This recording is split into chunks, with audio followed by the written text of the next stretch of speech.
ஜெய் ஸ்ரீ கிருஷ்ணா. ஆண்டாள் திருவடிகளே శరణం. 17వ పాసురంలోకి ప్రవేశించాం. ఈరోజు స్వామి యొక్క సోదరుడు బలరాముణ్ణి, అలాగే ఆ తల్లి యశోదను, తండ్రి నందుడిని అందరినీ సేవించేసుకున్నారు. ఈరోజు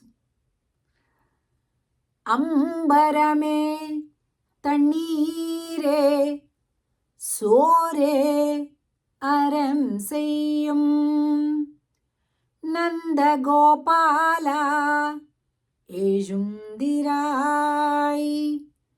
கொம்பனார்க்கெல்லாம் கொழுந்தே குலவிளக்கே எம்பெருமாட்டி யசோதாய் அறிவுராய் அம்பரம் ஊடறுத்து ஓங்கி உலகளந்த உம்பரு கோமானே உறங்காது எழுந்திராய்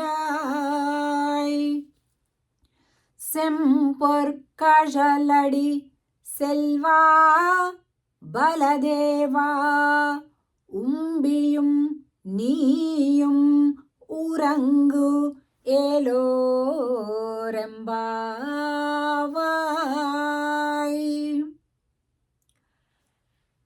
భవనంలోకి ప్రవేశించగానే ఒక పెద్ద హాల్ లాగా ఉంది.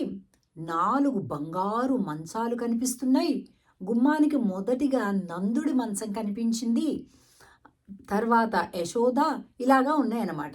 ఆ ముందు ఉండే నందుడిని ప్రార్థిస్తున్నారు. అంబరమే తన్నీరే సోరే. ఆహా నందగోపాల, వస్త్రములను దానం చేశావు, జలములను దానం చేశావు, అన్నములను దానం చేశావు. నందగోపుడా, ఎం పెరుమాన్ నందగోపాల, ఆయన లోకానికంతటికీ పెద్దవాడైతే కృష్ణుడు, ఆయనకేంటే పెద్ద అయినటువంటి వాడివి నువ్వు అని అంటూ వస్త్రాలను, నీటిని, అన్నమును దానం చేసింది కృష్ణుడైతే పిల్లాడికి ఎలా వస్తాయండి ఆ గుణాలు పెద్దవాళ్ళకి లేకపోతే? నువ్వు కూడా అలాగే చేశావు నందుడా అంటున్నారు.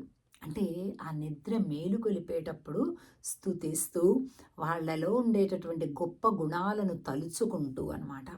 వాళ్ళు విడిగా వేరే ఇచ్చి ఉండొచ్చు, కానీ కృష్ణుడు ఇలా ఇచ్చాడు కాబట్టి కృష్ణుడు ఇచ్చినటువంటి వాటిని ఆ తండ్రి అందు ఆరోపించి ఊహించి పాడుతున్నారు. యజుందిరాయ్, మేలుకొయ్యా. తర్వాత ఆయన మేలుకున్నట్టుగా అనిపించింది. కొంబనార్కెల్లాం కొజుందే కులవిళక్కే ఎంబెరుమాట్టి యశోదాయ్ అరివురాయ్. కుంభనార్కెల్లాం కొజుందే కులవిళకే, అందరిలోకి కూడా కులదీపమైనటువంటిది యశోదమ్మ. ఎలాగంట, ఇలాంటి కృష్ణుణ్ణి తెచ్చిచ్చిందండి నందవ్రజానికి అన్నారు. చాలా నాజూకుగా ప్రబ్బలి మొక్కలాగా సుకుమారంగా ఉండేటటువంటి యశోదమ్మ, ఎం పెరుమాటి, నీవు నిద్రపోకూడదమ్మా, మెలకు తెచ్చుకో అంటున్నారు. ఉంబరు కోమానే ఊరంగాదు ఎజుందిరాయ్. ఇక ఆ తర్వాత ఇంకొక అడుగు ముందుకేస్తే అక్కడ చిన్న పాదాలు కనిపిస్తున్నాయి. మొత్తం కప్పుకొని పడుకుంటే కింద పాదాలకి శంకు చక్రం కనిపించింది అనమాట. సో ఉంబరు కోమానే ఊరంగాదేజుందిరాయ్.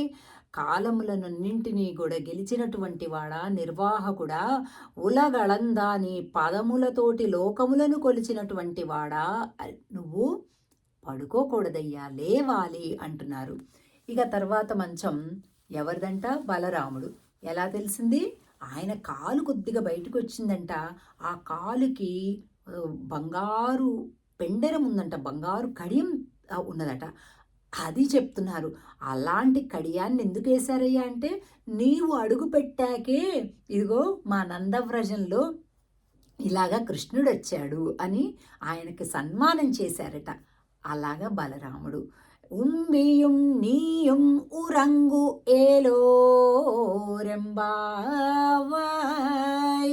నీవు నీ తమ్ముడు పడుకోవద్దు, మేలుకోండి అని ఆండాళ్ తల్లి ప్రార్థిస్తుంది. ఆండాళ్ గోష్ఠి అంతా కూడా, ఈ గోపికలంతా కూడా. అందరం కలిపి సేవిద్దాం 17వ పాసురాన్ని.